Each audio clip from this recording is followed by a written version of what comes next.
C'est bon, c'est parti. Alors nous sommes le samedi 18 mars 2017 en présence de Jean Sider. Jean Sider, pour nos lecteurs qui ne vous connaissent pas, et ceci serait fort étrange, pourriez-vous vous présenter? Eh ben, je m'appelle Jean Sider, je suis né le 1er avril 1933 au Havre. J'ai pas un très grand parcours tellement intéressant pour les lecteurs, mais disons que j'ai fait surtout essentiellement une carrière à la compagnie des wagons-lits, voilà. D'accord. Et au niveau de l'ufologie, comment êtes-vous rentré dans l'ufologie? Alors, premièrement, j'ai vécu 2 événements ufologiques. En 1954, pendant la Grande Vague, j'étais militaire. À l'époque, j'étais dans une petite unité qui était stationnée à Chartres, le quartier Rapp, ça s'appelait à l'époque. Et au mois de septembre, mais la date, ça je ne l'ai plus en tête, vers la fin septembre 1954, on a vu, et j'étais pas seul, on était dans la cour de la caserne, il était 6h30 du soir, hein, après le casse-croûte, le repas du soir. On était plusieurs, et on a vu zigzaguer, passer au-dessus de nous, en direction vers la cathédrale à peu près, une lumière mobile. On ne distinguait pas de corps noirs, hein. C'était une lumière mobile. Et il commençait déjà à faire un petit peu sombre, mais pas trop quand même. Mais c'était anormal, ça ne faisait pas de bruit. Voilà. Toujours en distinguant. Puis alors, ensuite, elle est partie, elle est passée au-dessus d'un nuage, on a perdu de vue. J'ai cherché, après, plusieurs années plus tard, dans la presse locale, j'ai rien trouvé. Donc apparemment, elle n'a pas été signalée à la presse locale. D'accord. Okay. Voilà. Alors le deuxième événement que j'ai vécu, c'était en Algérie. À l'époque, je me droguais, puis je buvais beaucoup. Un jour, je suis rentré chez moi, et tout à coup, j'ai eu l'esprit envahi par une pensée qui n'était pas la mienne. Et ça a été le choc, je suis tombé à genoux tellement j'étais épouvanté. Et c'était, il n'y a pas eu de mot, simplement une pensée, que je traduirais en langage populaire.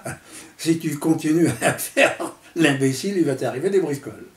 Voilà, une pensée qui m'a, si vous voulez, reproché ma vie un petit peu de double pâte et de patachon, comme on dit. D'accord. Et j'ai arrêté, du jour au lendemain, l'alcool, tabac, la drogue, et voilà.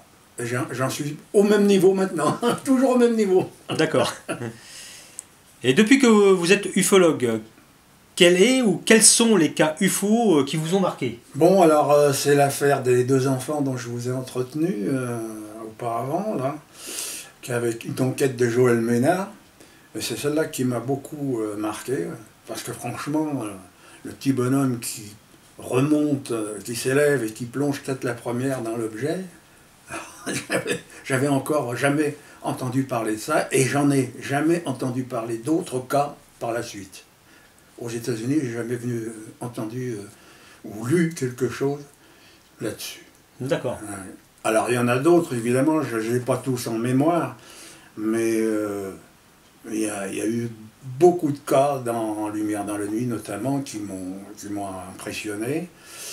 De même que dans les revues américaines que j'avais à l'époque, j'étais abonné au MUFON UFO Journal.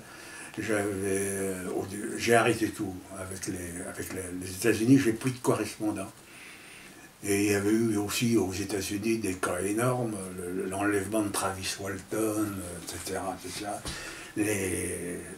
Tous les enlèvements célèbres aux États-Unis, je les connaissais par cœur maintenant, avec la mémoire qui flanche.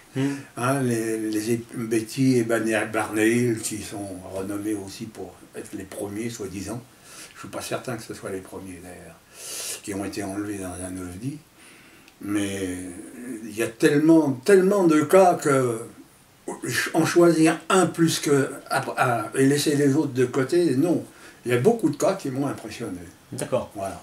Tout à l'heure, en préparation justement de l'interview, j'ai oublié de vous demander qu'est-ce que vous pensez, Joël Ménard, vous savez, dans le LDLN, il parle beaucoup de cas de parasitaires, comme le 5 novembre, où c'était une rentrée de... Oui, alors ça, c'est sa spécialité, lui, parce que moi, j'ai pas les moyens de vérifier toutes ces histoires de parasitage, de rentrée atmosphérique, je sais pas quoi.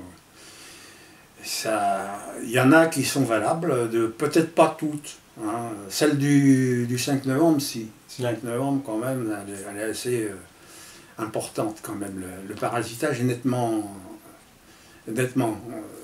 décelable. Mais les autres, je sais pas. D'accord. Que pensez-vous de l'évolution de l'ufologie française?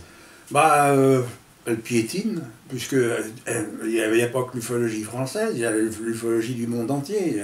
On piétine, puisque de toute façon, on se heurte à l'establishment. L'establishment, que ce soit le scientifique ou les politiques, ils ne veulent pas qu'on entende parler de l'OVNI, c'est de la bêtise, ça remet en cause des tas de dogmes, etc.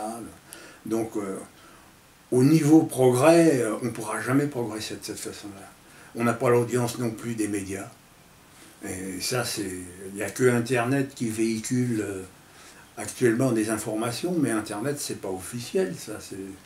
C'est des initiatives personnelles. C'est pas toujours très fiable. Voilà, il faut faire attention. Ouais. Hein, parce qu'il doit y avoir aussi de temps en temps des petits malins qui propagent des informations bidons. Et ça passe. J'en ai entendu parler de ça.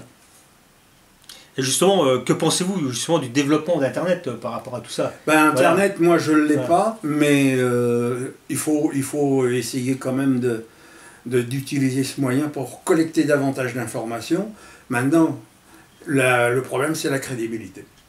Comment être sûr que l'information est juste? Comment peut-on la contrôler? C'est ça. Alors, si c'est un événement qui s'est passé en France, il faut essayer de sensibiliser certains lecteurs qui peuvent sauter dans leur voiture pour aller interroger les témoins ou éventuellement les identifier si on ne connaît pas leur nom. Mais pour l'étranger, on ne peut rien faire. Il faut laisser les étrangers faire le boulot. Voilà. Ok.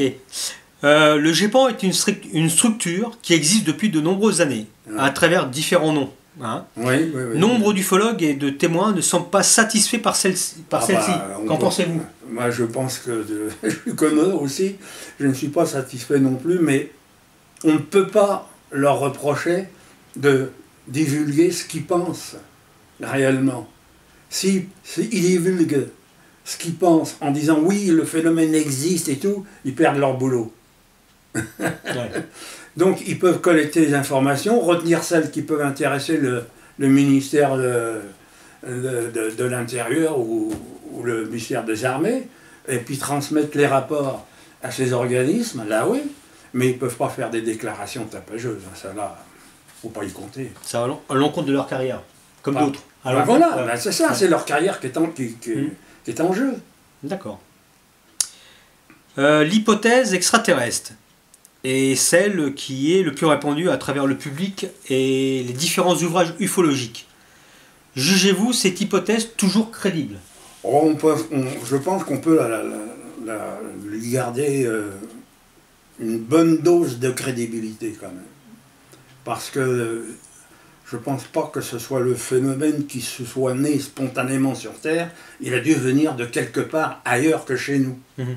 Donc, automatiquement, il est d'origine extraterrestre. Ceci étant dit, ce n'est pas forcément des êtres de chair et de sang qui, à l'heure actuelle, créent le phénomène OVNI. Ça peut être une structure tout à fait différente, artificielle, sans être humain de chair et de sang.